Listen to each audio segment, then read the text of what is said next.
Okay, I got him here.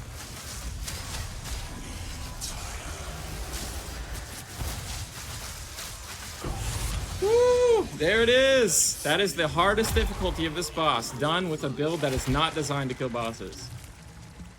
Not bad. Not bad, I'll take it. Yo, what's up YouTube? Welcome back, and today I am going to give you guys the final update to my Explode Invoker.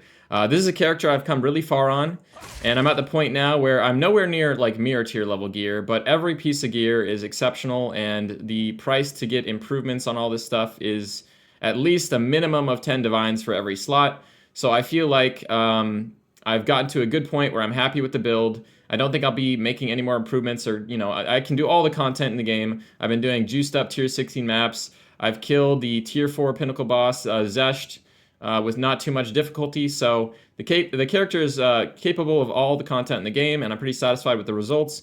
And I'll just be going over kind of like the last little, you know, changes I've made to make the character as strong as possible. So in my previous video, I had some gloves that had +1 melee skills corruption.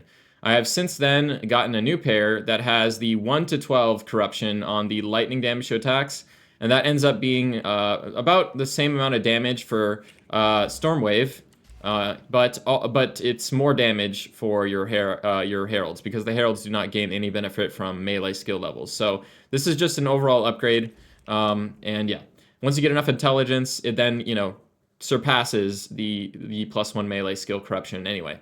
And I'm using a nice little rarity soul core in here. I've actually gotten my rarity now up to 200.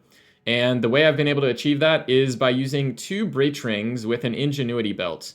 And these breach rings both have rarity, a bunch of elemental resistances to cap my resistances, as well as a bunch of flat damage. And like, look, here I got a little bit of evasion, and here I got, you know, more evasion, which is kind of nice because it's actually giving me a ton of evasion. And I've been able to get close to what I had on my evasion stacker, 76 evade chance here with 68% physical damage reduction, which is amazing on a CI build that is not focused really on getting a lot of evasion. The only evasion I've got on my gear is this hybrid body armor. So yeah, getting the rings with evasion and then pairing them with the ingenuity belt is getting me a ton of evasion. And we are actually, since last video, I've changed back to using the Protect Me from Harm point. This is a lot better than I thought. The way that evasion scaling works is that 40% less evasion, because there's diminishing returns on evasion, isn't actually 40% less evade chance. It's only a little bit of less evade chance. So I think, like, if I was to unspec this point, I'd be at like maybe 80 something, 85. But it's worth sacrificing like 10 evade chance here to get 68% physical damage reduction. That is definitely worth it. So that point is still great. And I've gotten my freeze to be relatively consistent. So I'm actually taking I Am the Thunder now. I don't need I Am the Blizzard anymore. So this is kind of the Ascendancy I'm going with. Meditates, Protect Me from Harm, and I Am the Thunder. And the way that I'm able to freeze enemies now really consistently is I've upgraded my weapon to a really expensive, this was like a 30 divine weapon with cold damage on it, as well as I've got cold damage on this breach wing, which is being multiplied by the ingenuity belt. So I've got a lot of flat cold damage now, which allows me to freeze enemies without having to use the pulsar kiln ring to get the shatters. So normally on the build, you'd be using, let's see if I have it somewhere. It's probably in my leveling gears. No, I don't know where it is. Normally you'd have to use, if I have one, I don't look like I have one. I must have sold them all. You need to use the pulsar kiln ring to get consistent shatters. But now that I've got enough cold damage, I've actually changed my setup here with my heralds. So now my Herald of Ice, it's the one that is shocking enemies with Innervate, Conduction, Long Shot, Magnified Effect, and Biting Frost. And my Herald of Thunder is now able to, my Herald of Thunder is now able to freeze enemies because I've got enough cold damage with Ice Bite, Glaciation, Lightning Mastery, Cold Infusion, and Cold Penetration. So I'm actually freezing enemies now with a Herald of Thunder, and so we're still getting the shatters from Herald of Ice. And both of these, heralds are pairing really well together because one's shocking and the other one's freezing, so they're like triggering each other. And so we're triggering both of the heralds on almost every enemy, which is really nice. And yeah, that's like the new setup for heralds. And to get this running, you'll need the extra cold damage from either the weapon or the rings or whatever. You just need enough cold damage that you can get your Herald of Thunder to freeze enemies. Now, this is not perfect because there are some maps that have like additional resistances, or they have additional ailment threshold.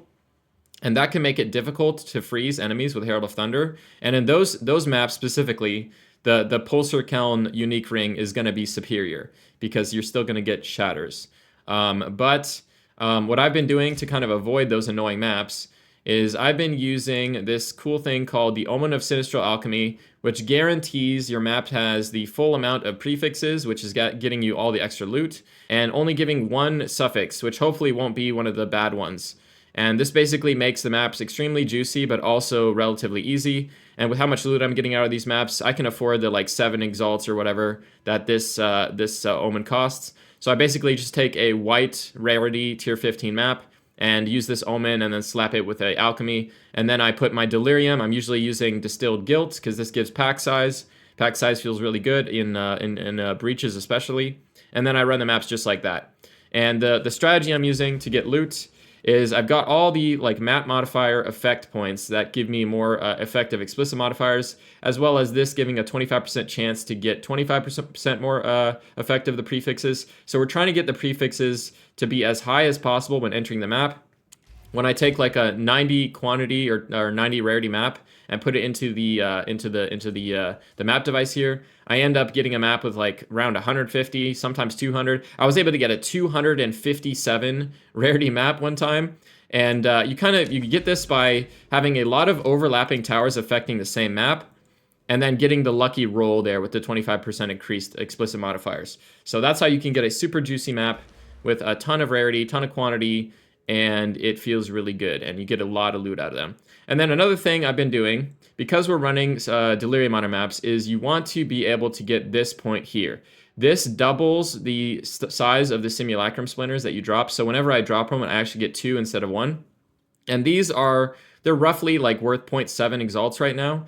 So every single time that a Simulacrum monster or a Delirium monster drops one of these Simulacrum Splinters, you're getting 2, which is worth more than 1 exalt. So basically, this is like doubling how much money you make from doing the Delirium. So this is really, really good to get. And then I've got my breach here fully spec'd out. I opted for slower breaches because I just want to be able to clear everything. If you have a better build or you can clear faster than I can, you could maybe go for this, but that's going to make the breaches open and close a lot faster. But it's giving more density, so it's kind of up to you.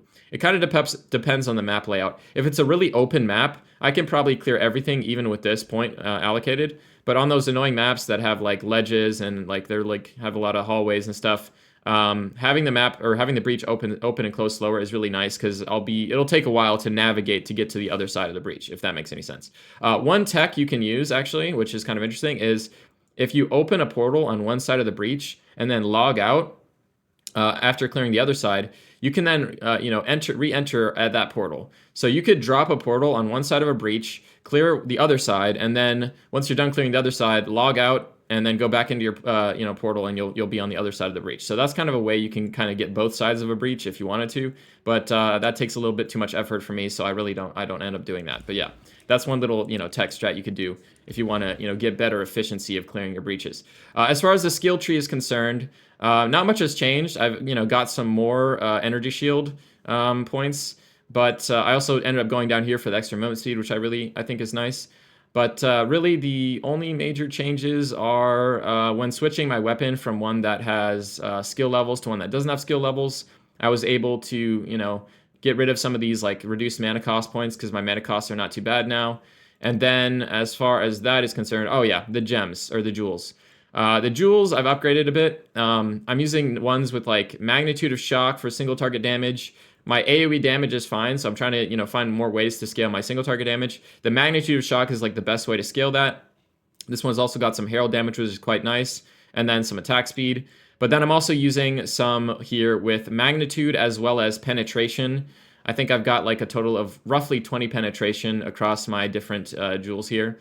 And that paired with my really powerful curse, which is doing a 58% lightning resistance penalty on the boss.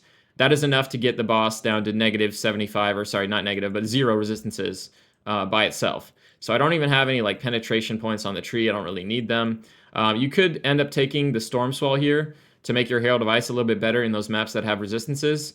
But like I said, with the Sinistral Alchemy, I rarely get the maps that have any resistances or any ailment threshold. Normally they just have one suffix. So that's how I've been avoiding the like annoying maps. So yeah, the build's feeling really good. This is kind of the last, tying the knot on the build, last update. I don't think I'll be playing it much anymore. I've got a lot of other builds cooking up. Right now I'm working on a gemling, as well as I've kind of theory crafted a Deadeye build that's pretty cool. And we'll be working on leveling up and showcasing those soon. But yeah, that's the final update of the build.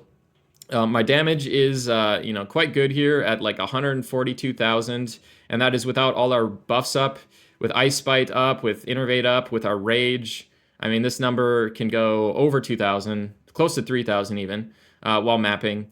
So pretty good damage, and yeah, the character is pretty much done. I'm pretty much tying the knot on it, and I'm very satisfied with the results. One thing to mention that I kind of forgot in the previous video is like some people were struggling with getting stunned because Chaos Inoculation makes your stun threshold equal to your maximum life, and since we only have 1 life, you have a really low stun threshold. So using some boots like this that give you additional stun threshold is really good, and for some reason, it's really strange, but quality actually increases this roll. So I have 243, but with quality, it goes up to 328. I don't know if that's a bug, but that's something that's interesting to keep an eye out for. And then also, if you don't have boots like that, you could take stuff like Asceticism and Self-Mortification. These points are basically going to make your energy shield, or portion of your energy shield, give you stun threshold. And with how much energy shield we're getting, that is probably going to make you relatively immune to getting stunned. So these are some good points if you don't have boots like I do. But yeah, that's the overall update, and I hope you guys enjoyed this video. Make sure to keep an eye out for the gemling video that's going to be coming soon, and the leveling guide that I'm making for Deadeye.